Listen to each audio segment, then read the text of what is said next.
خدمت میں عید الضحیٰ کی مبارکباد ہیں۔ الحمدللہ رب العالمین والصلاة والسلام علی سید الانبیاء والمرسلین وعلی آلہ واصحابہ اجمعین، اما بعد فاعوذ باللہ من الشیطان الرجیم، بسم اللہ الرحمن الرحیم۔ ان الصلاة ونسوکی ومحیای ومماتی للہ رب العالمین۔ وقال تعالی فی عصمته النبی الکریم فی الکلام المجید والفرقان الحمید فی شان حبیبہ ان اللہ وملائکتہ یصلون علی النبی یا ایھا الذین آمنوا صلوا علیہ وسلموا تسلیما اللهم صل علی محمد وعلی آل محمد وبارک وسلم۔ سلام و سلام علیک یا رسول اللہ، سلام و سلام علیک یا حبیب اللہ۔ محترم بزرگوں، دوستوں، میرے بھائیوں اور قابل قدر احبابان اکرام، ہم نے اور آپ نے بڑی خوشیوں کے ساتھ میں کل عید الضحیٰ کی نماز بھی پڑھی ہے، اور اکثر لوگوں نے عید الضحیٰ کی اس یاد کی حقیقت کو حاصل کرنے کے لیے قربانی کا عمل بھی کیا ہوگا۔ اور یقینی بات ہے کہ ہم ایمان والے اور مسلمان تو مسلمان، بلکہ سارے دنیا کے عام انسان اس بات کو اچھی طرح سے جانتے ہیں کہ اہل اسلام کی متبرک اور مقدس عیدوں میں دوسری بڑی عید ہے۔ ایسا مقدس اور ایک عظمت والی عید اللہ تبارک و تعالیٰ نے ہم کو اور آپ کو اس کی عطا نہیں فرمائی کہ عید کو گزارنے کے بعد میں عید کو بھول جائے، عید کا پکوان تو باسی ہو جائے گا، عید کی خوشیاں تو مان پڑ جائے گی، لیکن اللہ تبارک و تعالیٰ نے عید کو خوشیوں کے منانے کے لیے نہیں دیا، بلکہ عید کے ذریعے کچھ سے کچھ پیغام دیا۔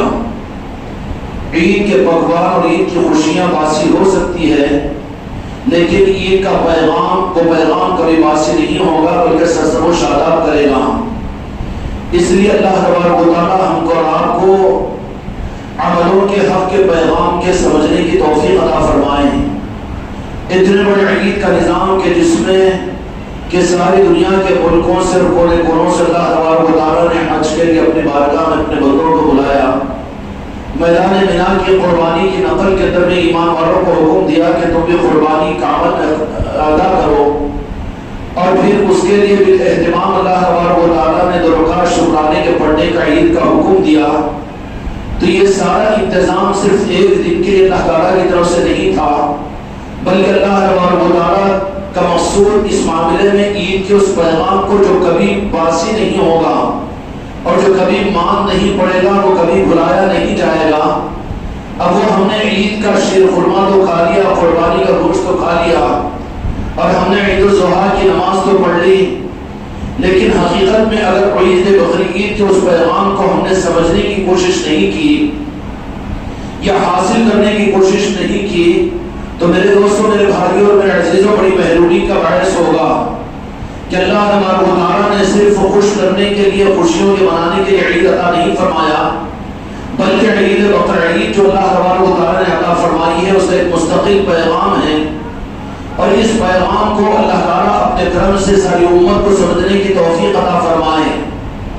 بالخصوص بقرعید کے لیے، اس عید کی خوشیوں کے اہتمام کے لیے ذہنوں کے اندر بھی یہی رہتا ہے کہ حاجی حج کو پورا کیے ہیں اور وہ قربانی کا عمل کیے ہیں، شکرانے کو انہوں نے ادا کیا ہے، تو پھر اسی کی نقل کے اندر میں ہم بھی قربانیاں دیں گے اور ہم بھی شکرانہ ادا کریں گے اور بقرعید کی نماز ادا کریں گے، اور پھر اس نعمت خداوندی کے ملنے پر اپنے بچوں کو اچھا کھلائیں گے، اچھا پہنائیں گے، اور یہ خوشیوں کا اہتمام کریں گے۔ اور اللہ تبارک و تعالیٰ چاہتا بھی ہے فَأَمَّا بِنِعْمَتِ رَبِّكَ فَحَدِّثْ، کہ اللہ تعالیٰ کی طرف سے اگر تمہیں نعمتیں ملیں تو جس کا مفہوم یہ ہے کہ اس کا اظہار کر کے خوشیوں کا اہتمام کرو۔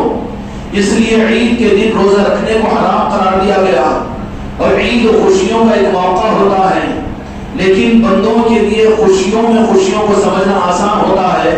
اس لیے بقرعید کو اللہ تبارک و تعالیٰ نے خالی نہیں رکھا، بلکہ بقرعید کے پیغام کے سمجھنے کے لیے بھی امت کے سامنے ایسے اعمال عطا فرما دیے۔ بالخصوص بقرعید کا پیغام کیا پیغام ہے؟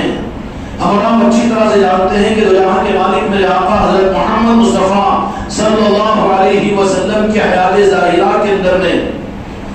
کی حیات ظاہرہ کے اندر میں جبکہ 2 سال پہلے میرے آقا کے پردہ فرمانے سے پہلے حج کا حکم آ چکا تھا، لیکن دو جہاں کے مالک میرے آقا نے صحابہ کرام رضی اللہ عنہم کے قافلوں کو 2 مرتبہ روانہ فرما دیا سیدنا ابوبکر صدیق رضی اللہ عنہ کی معیت میں، لیکن تیسرے سال سن 8 ہجری کے اندر میں اللہ تبارک و تعالیٰ نے حج کی فرضیت کا اعلان فرمایا، لیکن میرے آقا نے 2 سال تک خود بذات نفس نفیس حج میں تشریف نہیں لے گئے بلکہ صحابہ کو روانہ فرمایا۔ اس کی ظاہری وجہ بھی یہ تھی کہ 9 ذی الحجہ ہی اصل بقرہ عید کا دن تھا، یوم عرفات میدان عرفات میں قیام کرنے کا، اور حضرت آدم و حضرت حوا علیہ السلام کی ملاقات جو ہوئی تھی 9 ذی الحجہ کو ہوئی تھی، لیکن عرب والے اپنے مزاج کے اعتبار سے وہ ہر سال 10 دن کو زیادہ کر دیا کرتے تھے، شمسی تاریخ سے وہ لوگوں کے نظام چلتے تھے، تو حج اپنی صحیح تاریخ پر 9 ذی الحجہ کو نہیں ہوتا تھا بلکہ اس کو انہوں نے پیچھا کرتے کرتے کرتے 8 ذی الحجہ کو دو جہاں کے مالک پر جب حج کی فرضیت کا حکم آیا تو اس سال 7 ذی الحجہ کو حج ہوا، تو میرے آقا نے اس کا انکار بھی نہیں کیا۔ اگر انکار کر دیا جاتا تو پھر امت میں تحمل نہیں تھا، یہود و نصارہ کے اعتراض زیادہ ہو جاتے تھے، اس لیے کہ پہلے ہی اعتراض ہو رہا تھا کہ وہ دین حنیف نہیں ہے بلکہ دو جہاں کے مالک کا اپنا کوئی نیا دین ہے۔ تو دو جہاں کے مالک نے میرے آقا اس حکمت کے خاطر آپ نے حج نہیں فرمایا، وہ ترتیب جو ان لوگوں کی غلط چل رہی تھی اس مطابق میں ایک سال جو ذی الحجہ یوم عرفہ کا دن آیا وہ 7 ذی الحجہ کو آیا، اور دوسرے دن حج کے لیے جو قبائل وہاں پر عرب میں آئے وہ 8 ذی الحجہ کو تھا، لیکن تیسرے سال حقیقی اور صحیح تاریخ 9 ذی الحجہ کی تھی، تو اس سال دو جہاں کے مالک میرے آقا نے 11 ذی الحجہ کو خود بنفس نفیس حج کا اعلان فرمایا، اور تمام صحابہ کرام رضی اللہ عنہم کو فرمایا کہ جن کے لیے سہولت ہو میں خود میری معیت میں لے جانا چاہتا ہوں، چنانچہ اعلان عام فرمایا، اور وہ جو تھا یوم عرفہ اس سال ان کی تاریخ کے اعتبار سے بھی 9 ذی الحجہ تھی، تو گویا کہ قائم فرما دیا ایک نظام کو کہ میں کسی مذہب کا رد کرنے کے لیے نہیں آیا ہوں، اور کسی دین کا مذاق اڑانے کے لیے نہیں آیا ہوں، اور کسی دین کی برائی بیان کرنے کے لیے نہیں آیا ہوں، بلکہ ان دینوں میں جو سچ ہے اور حق ہے اس کو ظاہر کرنے کے لیے آیا ہوں۔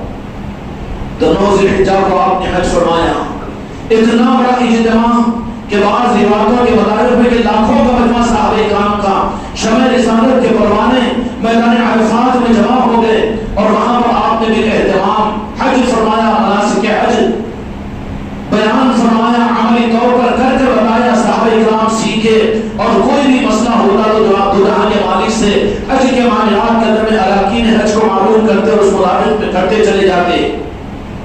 تاریخ اسلام کے اندر میں دو جہاں کے مالک میرے آقا نے بلکہ اور اب یہ اکرام علیہ السلام کی تاریخ میں بھی بالاہتمام دینی نظاموں کے اوپر اتنا بڑا اجتماع کہ جس میں ہزاروں نہیں لاکھوں صحابہ کو جمع کیا ہو، صرف 2 ایسے موقع ملتے ہیں میرے آقا کی حیات ظاہرہ کے اندر میں۔ ایک موقع تو وہ میدان عرفات کا تھا جہاں پر میرے آقا نے صحابہ کرام کو عمومی حکم فرمایا کہ آ جائے، جب سب آ گئے تو وہاں پر میرے آقا نے وہاں یوم عرفات کے دن میدان عرفات کے اندر میں حجۃ الوداع جس کو حدیث کی کتابوں میں کہتے ہیں، وہاں آپ نے ارشاد فرمایا، اونٹنی کی کوہ پر منبر بنا کر آپ نے وہاں پر خطبہ ارشاد فرمایا، اور وہی اونٹنی کی پیٹھ پر اللہ تبارک و تعالیٰ نے میدان عرفات کے اندر میں دین کے تکمیل ہونے کی اور دین کے دین حنیفہ ہونے کی اور دین حق ہونے کی آیت شریفہ کو اللہ تبارک و تعالیٰ نے میدان عرفات میں نازل فرمایا۔ کا مطلب کیا تھا کہ شریعت مکمل ہو رہی ہے، مقصد نبوت گویا کہ دو جہاں کے مالک کا دین کا انسانی تک پہنچانے کا یہ نظام، ہم اس سے راضی ہو کر اپنے محبوب کی ذمہ داری سے سبکدوش کرنا چاہ رہے ہیں۔ الیوم اکملت لکم دینکم واتممت علیکم نعمتی ورضیت لکم الاسلام دینا، دین مکمل ہونے کی آیت اتار دی، اور اس کے بعد میں اور بھی باتیں آپ نے ارشاد فرمائی۔ صحابہ کرام رضی اللہ عنہم کے ذریعے سے قیامت تک آنے والی امت کو اپنے دین کی ذمہ داریاں عطا فرمائی، بہت سی باتیں ارشاد فرمائی کہ کسی کالے کو کسی گورے پر کوئی فوقیت نہیں، اور کسی اجمی کو کسی عرب پر کوئی فوقیت نہیں، ہاں اللہ کے پاس ہے وجل کی بنیاد صرف تقویٰ ہے اور اللہ کا ڈر ہے اور اس کے محبوب کی محبت ہے. یہ سارے خطبات حجت الوداع کے اندر میں بیان فرمائے. اس کے بعد میرے دوستوں میرے بھائیوں ایک بات یہ بھی ارشاد فرمائی کہ یہ امانت ہے تم تک تو میں نے تم تک پہنچا دی. اب رب العالمین کی اور میری مرضی یہ ہے کہ جو حاضرین ہیں وہ غائبین تک اس پیغام کو پہنچا دے. یہ ذمہ داری امت کے حوالے فرمائی تھی کہ دنیا کے ایک ایک بسنے والے انسانیت تک حق کا پیغام پہنچانے کی ذمہ داری ہر کلمہ گو کے ذمے ہے. جو حاضرین ہیں وہ غائبین تک پہنچا دے. کیا پہنچائے؟ حق پہنچائے. اور حق کیا تھا میرے دوستوں میرے بھائی؟ اس تفصیلات میں جانے کا موقع نہیں. اگر ان تفصیلات کو سننا ہے تو خانقاہ میں روزانہ مغرب کی نماز کے بعد کی محفل جو ہوتی ہے مجلس تعلیمات کی، اس میں یہ ساری باتیں مل جائے گی آپ کو. یا یوٹیوب کے اوپر مستقل ایک خانقاہ محمدی کا چینل ہے، اس کو دیکھ لیں تو اس میں پتہ چل جائے گا آپ کو تفصیلات. تو وہاں پر یہ ذمہ داری دی کہ جو حاضرین ہیں وہ غائبین تک پہنچا دے. غائبین تک پہنچا دے. سوال یہ پیدا ہوتا ہے کہ میرے آقا نے فرمایا کہ حاضرین غائبین تک پہنچا دے، تو کیا یہ حکم صحابہ کرام رضی اللہ عنہم کے زمانے میں جو صحابہ موجود تھے اور اس زمانے کے اندر میں جو انسان موجود تھے، کیا میرے آقا کی منشا یہی تھی کہ ان تک پہنچا دے؟ اور اس حکم کے پورا کرنے کے لیے صحابہ کرام رضی اللہ تعالی علیہم اجمعین نے کس طرح سے سرفروشی کا رخ اختیار کیا کہ جو موجود تھے جس طرف کو ان کے اونٹوں کا رخ اور گھوڑوں کا رخ تھا ادھری کو کر چلے گئے اور جا کر پھر اس میرے آقا کی اس منشا کو انہوں نے پورا کیا. اب صحابہ کرام رضی اللہ اجمعین نے چونکہ تو جہاں کے مالک میرے آقا کی صحبت کو اختیار کیا تھا، دست مبارک پر ایمان قبول کیا تھا، قرآن ان کے سامنے نازل ہوا تھا، قرآن کو قرآن کی صورت میں وہ جانتے تھے، تو حق ان کے پاس میں یہ تھا کہ حق کو انہوں نے پہنچا دیا. لیکن سوال یہ پیدا ہوتا ہے کہ بعد والوں کے لیے حق کے پہنچانے کی بنیاد کیا ہوگی؟ کیونکہ قرآن ہماری نظروں کے سامنے نازل نہیں ہوا اور جہاں کے مالک کو ہم نے سر کی آنکھوں سے نہیں دیکھا. اب ہمارے لیے حق کے پہنچانے کی بنیاد کیا ہوگی؟ اب یہ ضرورت تھی کہ آگے کی امت کے لیے بھی انتظام کیا جائے کہ آگے میری امت حق کو پہنچانے کے اس معاملے کے اندر میں ان کے لیے صحیح رخ کیا ہونا چاہیے.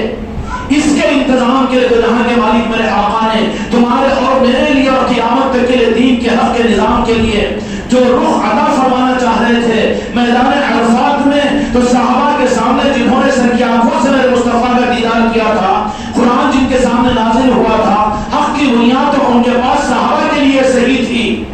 لیکن اب بعد والوں کے لیے حق کی بنیاد کیا ہوگی؟ ضرورت تھی کہ کوئی یہ کہے کہ تو جہاں کے مالک کو، تو سامنے والا سوال کر سکتا ہے کیا تم نے اپنی نظروں سے دیکھا ہے؟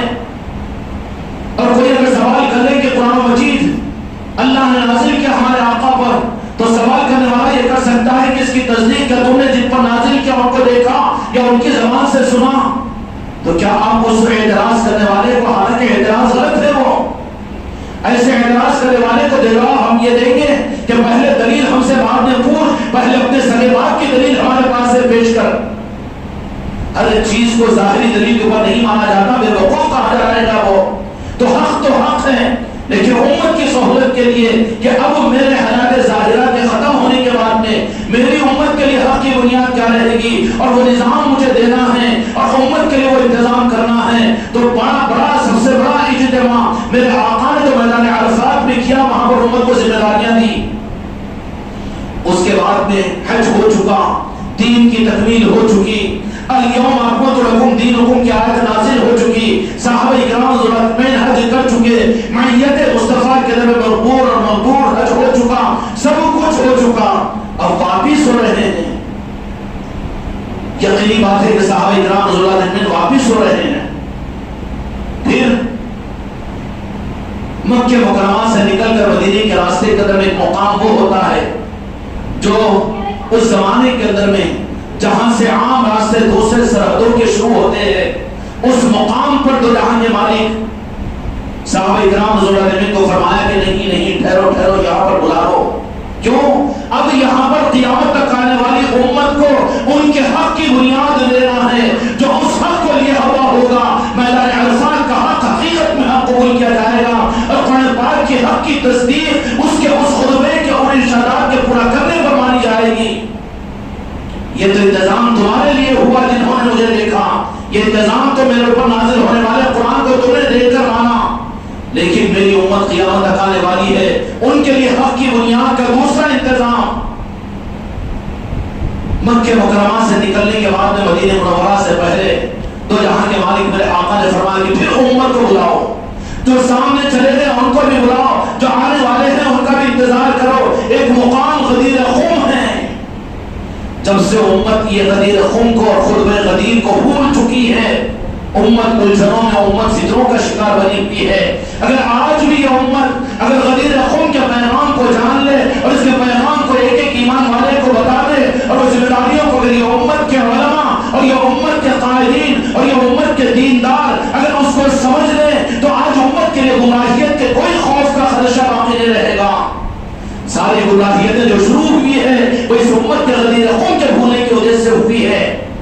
آپ مجھے جواب نہیں دے سکتے کہ امت نہیں بھولی، تم قسم کھا کر یہ بتاؤ کہ کس مسجد میں غدیر خم کا پیغام سنایا جاتا ہے، کس کتابوں کو تمہیں دیا جاتا ہے جہاں پر غدیر خم کا معاملہ ہو، اور کہاں اس کے نسبت کی محفلیں، اور کہاں ہے وہ خطبے کو عام کرنا، اور کہاں ہے اس کا تذکرہ۔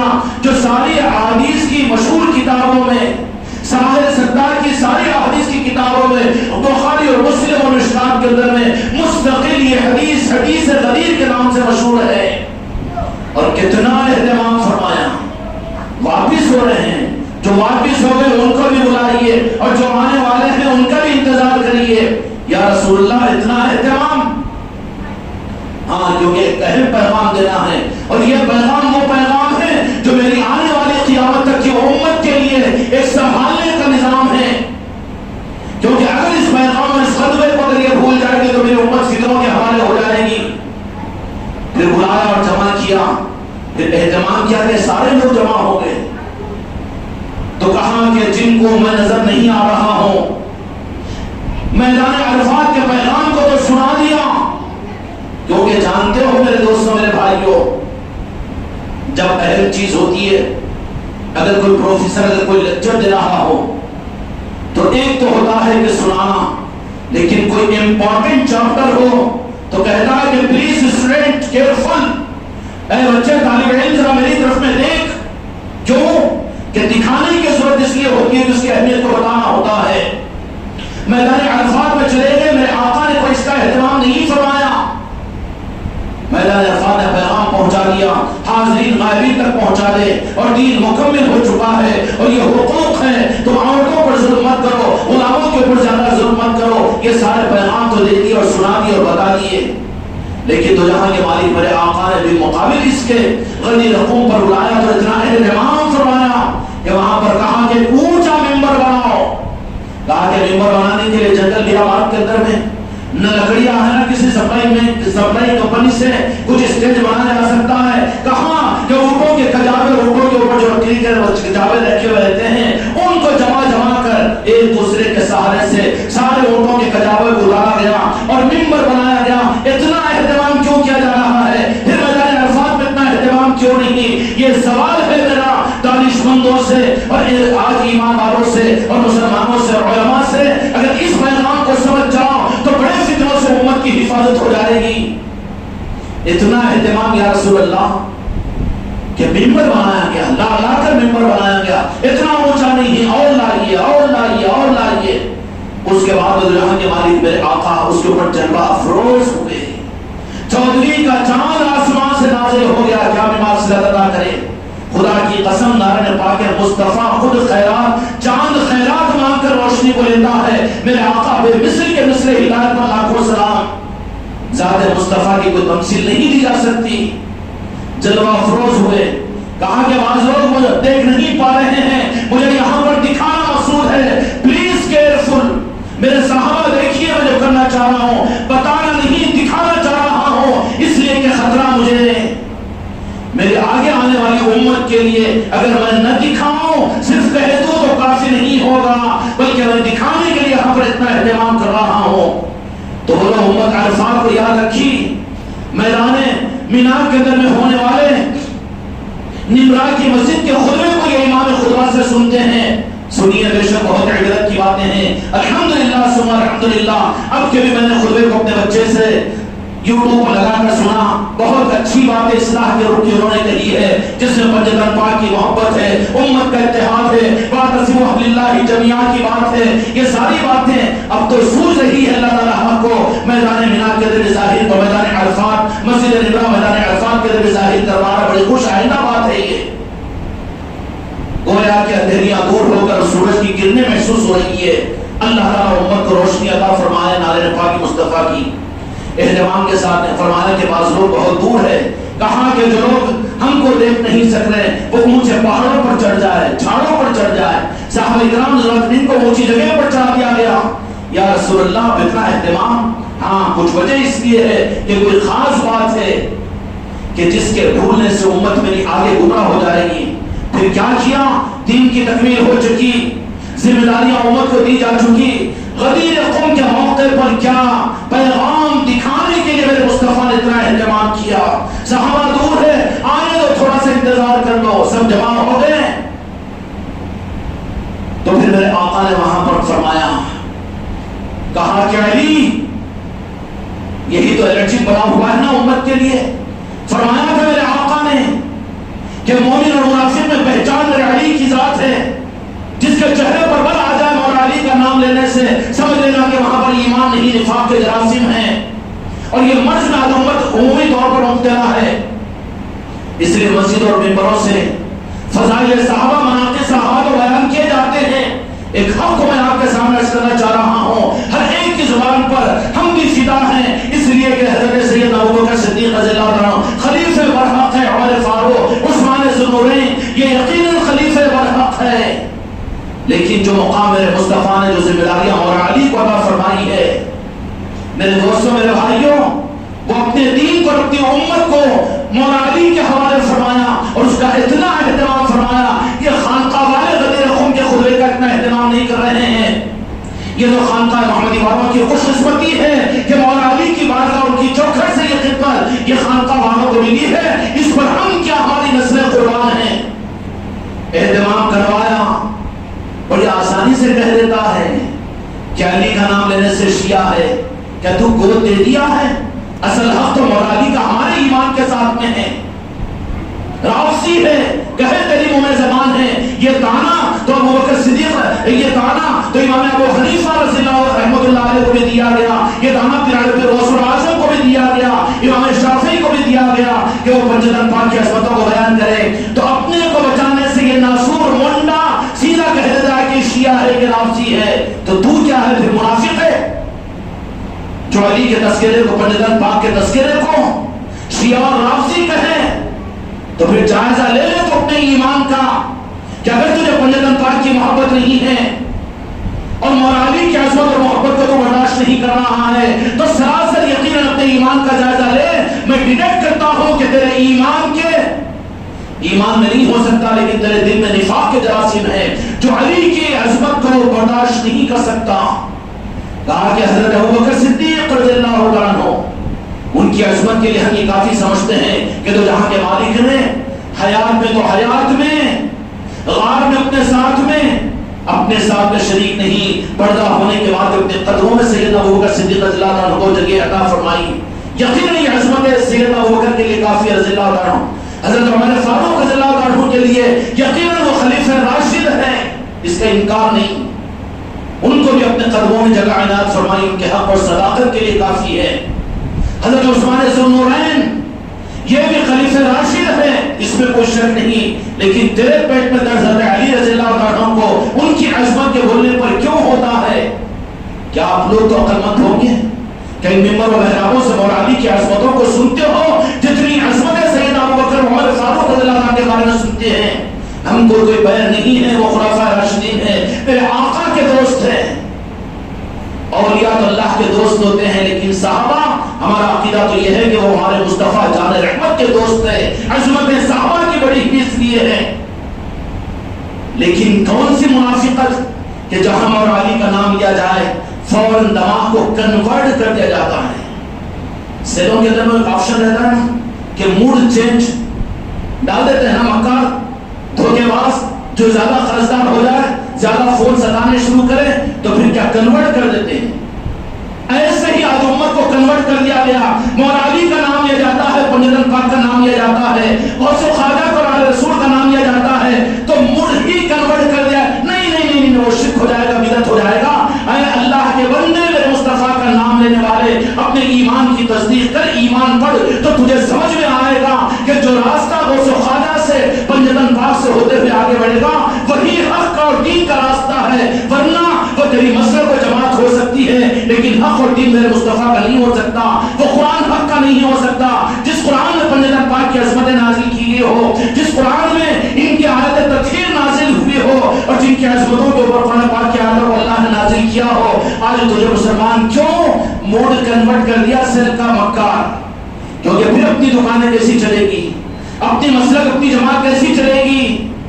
اس کے لیے موڈ کو چینج کر دیا گیا کہ جہاں پنجتن پاک کا نام آئے, جہاں مولا علی کی عظمتوں کو بیان کیا جائے, جہاں سید کائنات کے تذکرے کیے جائے, جہاں امام حسن اور امام حسین کے تذکرے ہوئے جائے, تیری مسجد کے ممبروں پر تیری بانی اور تیری جماعت کے نظام پر چلے, لیکن یہ پنجتن پاک کا حق یہاں پر ادا نہ ہو. اس کے لیے میرے مصطفیٰ نے فرمایا کہ ایک زمانہ میں قریب کا وہ دیکھ رہا ہوں کہ ان ممبروں کے اوپر, میری آل کے اوپر گستاخیاں کی جائے گی. یہ فتنوں کا زمانہ ہوگا. وہ فتنے آج مسجد کے ممبروں پر آ چکے ہیں.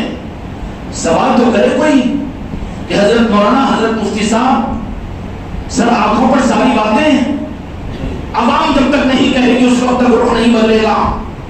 ان کو تو اپنی دکانوں کے چلانے سے مطلب ہے, تمہارے چندوں کے اوپر ان کو مقصد ہے, تم سے چندے لے کر تم کو گمراہ کر رہے ہیں, اور تم ہم اور بے وقوف بن کر جی ہاؤ, اپنے رخ کو بدلو. ہم نے دین کو قبول کیا محمد رسول اللہ کے, ہم نے دین کو قبول کیا پنجتن پاک کی عظمت کے, ہم نے دین کو قبول کیا جنہوں نے ہم کو دین دیا, وہ راجہ شولی ہو کے تاج الورا ہو, کہ سلطان الہندوں کے غوث اعظم ہو, ان کی محبتوں کو چھوڑ کر ایمان کہاں باقی رہے گا؟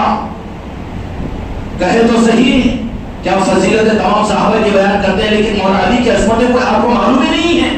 کھولیے بخاری اور مسلم کو اور دیکھیے, قرآن پاک کی آیتوں کو دیکھیے. پنجتن پاک کی عظمتوں کے ساتھ میں قرآن پاک کی آیتیں موجود نہیں. اتنا یہ خطرہ تھا میرے آقا کو اپنی آگے آنے والی, تمہارے میرے عقائد کے معاملات میں میرے آقا نے انتظام فرمانے کے لیے جتنا عرفات, میدان عرفات میں شریعت کے لیے جتنا اہتمام نہیں فرمایا, اتنا اہتمام طریقت کے لیے, علی اور آل علی کے لیے فرمایا. غدیر خم کے موقع پر بال اہتمام جواب فرمایا, ممبر بنوایا اور کہا کہ آنے والوں کو آنے دو, جو چلے گئے ہیں ان کو بلا لو. اتنا اہتمام. یا رسول اللہ, ہم پوچھے کہ ہمارے ماں باپ, ہماری آل اولاد, ہماری سانسیں آپ کے نعرے پاک پر قربان, لیکن اتنا اہتمام تو آپ نے میدان عرفات میں نہیں کیا. لیکن کیا وجہ تھی؟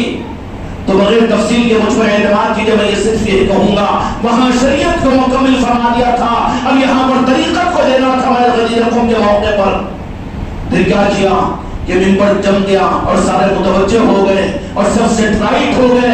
انسٹرکشن دے دیا کہ ایک اہم بات کہ ہم بتانا مقصود نہیں ہے بلکہ دکھانا مقصود ہے. تھیوری اور پریکٹیکل کو جانتے ہو کہ نہیں جانتے ہو؟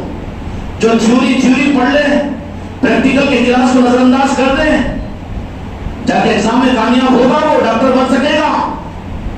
ڈاکٹر نہیں بنے گا بلکہ ڈاکٹر قصائی بن جائے گا, کہ جانوں کو لینے والا بن جائے گا. یہی حال ہو رہا ہے آج ممبر اور مسجد اور مسلکوں کے اعتبار سے, کہ پنجتن پاک سے کاٹ دیا جائے, آل رسول سے کاٹ دیا جائے, اور اس کو شرک و بدعت کہا جائے. یہ ڈاکٹر نہیں, ڈاکٹروں کی صورت میں ڈاکو ہے جو حق سے کاٹنے کے لیے اپنے عہدے اپنے منصبوں کو استعمال کر رہے ہیں. کہا کہ بتانا نہیں مقصود ہے بلکہ دکھانا مقصود ہے. کہا کہ کیا دکھائیں گے آپ یا رسول اللہ؟ تو کہاں ہے علی؟ مولا علی مشکل کشا علیہ السلام, یا رسول اللہ غلام حاضر ہے. تو کہا کہ نہیں, ذرا اوپر تشریف لائیے, اس مقام پر تشریف لائیے. مقام نبوت, خدا کی قسم مقام نبوت ہے, کوئی نبی ہمارے مقام کے اوپر مقام پر نہیں آ سکتا, یہ شرک ہو جائے گا. لیکن کہا کہ اوپر بلایا, اوپر اٹھایا, اس منبر کے اوپر ایک تو میرے آقا دو جہاں کے مالک محمد رسول اللہ صلی اللہ علیہ وسلم جلوہ افروز ہے, اور دوسری ذات کو بلایا اور سہارا دیا, ہاتھ میں ہاتھ دیا. پوچھئے احادیث کی مستند کتابوں کے حوالے دینے والے, بخاری اور مسلم کے حوالے دینے والوں سے یہ حدیث موجود ہے کہ نہیں ہے؟ پھر امت کو کیوں بتایا نہیں جاتا؟ یہ 17 ذی الحجہ کے موقع پر غدیر قم کا وہ عمل میرے مصطفیٰ نے آگے قیامت تک آنے والی تمہارے اور میری امت کے الہیتوں کا انتظام غدیر قوم نے فرمایا تھا، ہاتھ میں ہاتھ لے کر کہا، اور وہاں پر یہ اعلان فرمایا کہ جو مجھے اپنا مولا مانتے ہو، کہا کہ ایمان والوں نے کہا ایک زبان میں یا رسول اللہ ہم اپنا مولا ہی آپ کو مانتے ہیں، اپنا کارساز اور سب کچھ آپ پر ہمارا فدا ہے۔ تو کہا کہ جو مجھ کو اپنا مولا مانتے ہو، من کنت مولاہ فہذا علی مولا، کہ جو مجھے اپنا مولا مانتے ہو ان کو علی کو اپنا مولا ماننا پڑے گا۔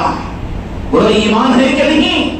ایمان کی تصدیق ہے کہ نہیں؟ اس لیے کہو علی علی، اور کہو بنجد پاک کی محبت، اور کہو آل رسول کے ساتھ میں۔ کب تک اپنے ایمان کو خطرے میں ڈالو گے، اور کب تک دنیا کے جماعت اور مسلکوں کے فکروں میں گمراہ ہوگے؟ ایمان کے حق کو معلوم کرو، اسلام کے حق کو معلوم کرو۔ مسلک اور جماعت اور اپنے خواہشات کے عوض میں اپنے دین اور اپنے ایمان کو مت بیچو۔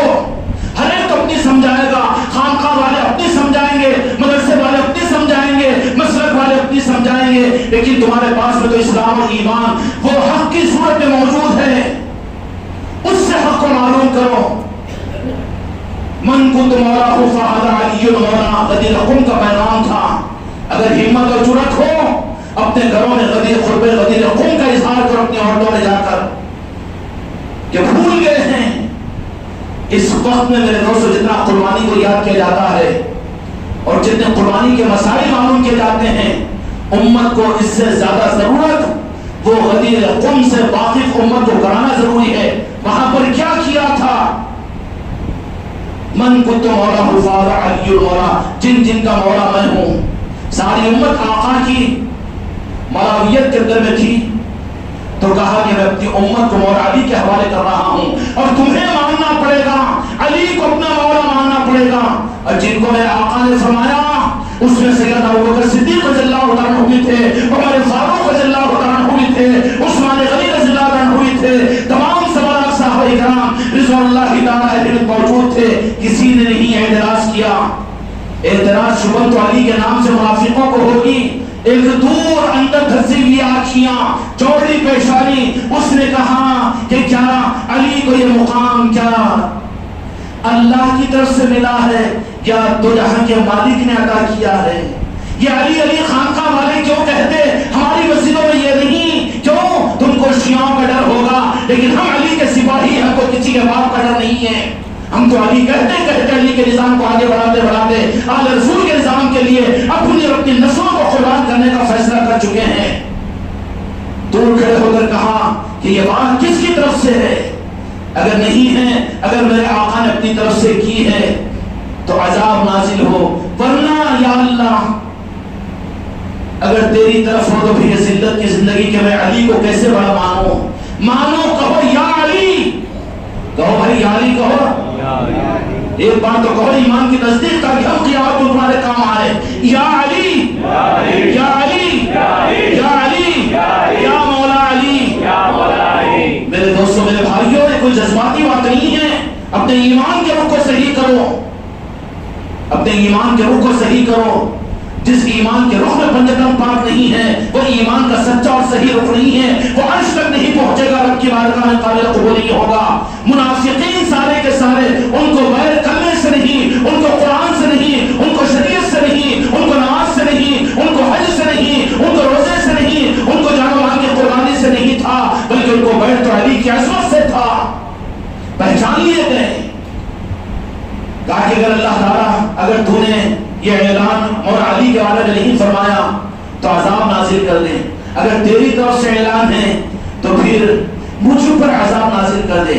وہی لمحہ تھا، تاریخ کی کتابوں میں حدیث کا صفحہ میں دے دیتا ہوں، جا کر دیکھ لیجئے کہ وہی لمحہ تھا کہ جیسے ابراہہ کی فوج پر ایک پرندے نے آ کر ایک کنکر کو چھوڑا تھا، ایک کنکر کو بچائے رکھا تھا خدا پاک نے۔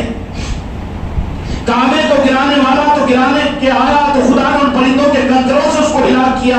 ایک کنکر ابابیل باقی رکھ لیں، کعبے کو گرانے والوں کے لیے حقیر مخلوق کے کنکروں سے ہلاک کیا، اور ایک اپنے نام کا ایک دنیا میں، معاف کرنا بابا گستاخی نہیں ہوگی، لیکن ایک منافق آئے گا جس کا نام شنکر تو نہیں رہے گا لیکن چکر ضرور رہے گا، منافق ہوگا۔ اپنے گھر کی حفاظت کے لیے کنکروں سے، تو ایک کنکر کو باقی رکھا کہ ایک وقت آئے گا میرے آقا میرے محبوب جب مولا علی کی مولائیت کا اعلان کریں گے تو منافق وہاں اچھلے گا اور میں کعبے میں پیدا ہونے والے علی کی حقارت کرنے والوں کو کنکر سے ہلاک کروں گا۔ کیا ہلاک ہونا چاہتے ہو؟ منافق بننا چاہتے ہو؟ اپنا نام منافقوں میں رکھنا چاہتے ہو؟ نہیں تو دین کو آگے بڑھ کر علی علی کہنے والے بنو اور علی کے نظام ان کی تعلیمات پر چلنے والے بنو۔ میرے دوستوں میرے بھائیوں، وہ کنکر جب آسمان سے نیچے گرا ہے تو اسی وقت میں وہ منافق کے سر سے جا کر پیروں کے نیچے گرا اور وہیں پر تڑپتا ہوا ہلاک ہو گیا۔ آگ کے شعلے اس کی جگہ سے اڑنے لگے۔ یہ انجام علی کے عداوت کرنے والوں سے ہوا ہے۔ کیا مولا علی کی عظمتوں کو امت سے چھین کر امت کو نفاق کے راستے پر ڈالنا چاہتے ہو؟ نہیں، دنیا میں علی ہی کا نام چلے گا، علی کا نظام چلے گا، اور یہ ذمہ داری تو جہاں کے مالک میرے آقا نے امت کی مولا علی کو حوالے کی ہے۔ اب جو قیامت تک دین چلے گا اور دین کی حفاظت ہوگی وہ مولا علی کے نظام سے، اور مولا علی اپنے نظام کے اپنی آل کے نظام کو چلائیں گے۔ بتاؤ تاریخ اسلام پر نظر رکھنے والوں، علم والوں، کہ جب اسلام کے اوپر بڑا وقت آیا اور یزیدیت کے فتنے نے، بنو امیہ کے فتنے نے امت کو اپنے اثر میں دبانے کی کوشش کی، اسلام کو دبانے کی کوشش کی، تو میدان کربلا میں آنے والے کون تھے؟ وہی تو آل علی تھے۔ تاریخ میں بتاؤ، کیا تاریخ تمہارے پاس میں نہیں ہے؟ جنہوں نے اپنے بہادروں کے خون کو دیکھ کر، اسٹیجوں کو دیکھ کر چیخنا اور چلانا اور چھلنا کودنا نہیں کیا، بلکہ اسلام کو اگر وقت پڑا ہے خون کا تو خون اور جانوں کو اپنی اولادوں کو دینے والے یہ آل علی ہیں، اور قیامت کے ہی آل علی ہوں گے جو اپنی جانوں کو دے کر دین کو بچائیں گے۔ انہی کا حق ہوگا، دوسروں کا نہیں ہوگا۔ اس لیے میرے دوستوں وقت آیا تو سلطان الفقہ نواز نے ہندوستان اپنے وطن کو چھوڑا، اپنی آل اولاد کو قربان کیا، اور پھر دین کو بچایا کہ نہیں بچایا؟ تمہارے یہاں کے مقبول راجن شاہ ولی نے کیا پراپرٹی خریدنے کے لیے ڈیلنگ کرنے کے لیے عادل آباد کو تشریف لائے؟ ارے وہی ایمان کے تقاضے پر غریب نواز نے، غوث اعظم نے یہاں پر بھیجا تو کسی کی چیز کی رعایت کے بغیر یہاں پر آ کر اپنی زندگی کو قربان کیا۔ کون سا رخ ہو گیا ہے؟ کیوں یہ سیل کو موڈ ڈیٹ کر دیا گیا کہ جہاں اولیاء کا نام لیا جائے، جہاں پنجتن پاک کا نام لیا جائے، تیری 100-150 سال کی جماعت پر تو خوش ہوتا ہے، کود کود کر ناچتا ہے، واہ واہ واہ واہ، تیرا مدرسہ، تیرا دارالعلوم دیوبند، تیرا ندوہ اور تیرا بریلی اور تیرے جتنے مدارس ہیں 100-150 سال کے سارے نظام ہیں، اس پر تو خوش ہوتا ہے۔ لیکن میں پنجتن پاک کے قرآن کی حدیث کی بات سنا رہا ہوں، فیصلہ آپ کے ذمے ہے، منافقت سے اپنے آپ کو نکالو، پنجتن پاک سے ٹوٹ کر محبت کرو، نعرہ پاک سے محبت کرنا سیکھو۔ یہ تعلیمات کا نام خانقاہ محمدی ہے، یہ تعلیمات کا نظام علیہ رسول کا نظام ہے، یہ تعلیمات کا اور یہ فر اور یہ دودھ اور یہ قوت ملنے کے چشمے اور یہ اکرام کے آستانے ہیں۔ انشاءاللہ منگل کے دن ہے غدیر قوم کی مجلس، اس خانقاہ کے اندر میں غدیر قوم خطبہ غدیر قوم کی نسبت پر مجلس ہوگی۔ جمعہ ہے، جمعرات ہے، دیکھ لینا ہوگا غدیر قوم کا انشاءاللہ اعلان ہوگا، خطبہ غدیر قوم کیا ہے تفصیل کے ساتھ انشاءاللہ بیان ہوگا۔ اب فیصلہ آپ کے ہاتھوں میں ہوتے رہتا، چلتے رہتا، بھٹکو اس کے ذمہ دار نہیں، بات کے پہنچانے کی ذمہ داری ہم تک ہے، ہم نے پہنچا دیا، ہم بڑے جمعہ ہیں۔ اور اگر واقعی لگن اور جستجو ہے، اگر ان باتوں کو تم نے حق سمجھا ہے مسجد میں بیٹھ کر، تو گزارش یہ ہے کہ غدیر قوم کو تم اپنی مسجدوں میں کرو، یہاں نہ ہو کوئی بات نہیں، تم اپنے گھروں میں کرو، اپنی علامات کو سناؤ، کوئی بات نہیں، یہاں خطا ہو جائے گا، کوئی ٹھیکیداری خانقاہ محمدی کی نہیں ہے، لیکن کہیں پر کوئی نظام نہیں ہے تو پھر آنا تمہارے لیے تو واجب ہے۔ انشاءاللہ غدیر قوم کی مجلس اتوار جمعہ کے دن ہوگی، یہاں پر کیا تعلیمات ہے، کیا حق تھا اور کیا پیغام تھا امت کے نام پر، اس کو واضح کیا جائے گا۔ اس لیے آپ حضرات سے درخواست ہے کہ غدیر قوم کی اس ہونے والی مجلس کے اندر بھی شرکت کا ارادہ کرو۔ اللہ تبارک و تعالی حق کے نظاموں پر آگے بڑھنے کی ہم کو آپ کو توفیق عطا فرمائے، گمراہیتوں سے، فتنوں سے اللہ تعالیٰ، دجالی فتنوں سے، مکاروں کے فتنوں سے اپنے کرم سے اللہ تعالیٰ امت کی اور ہماری ہم سب کی حفاظت فرمائے۔ واخر دعوانا الحمدللہ رب العالمین۔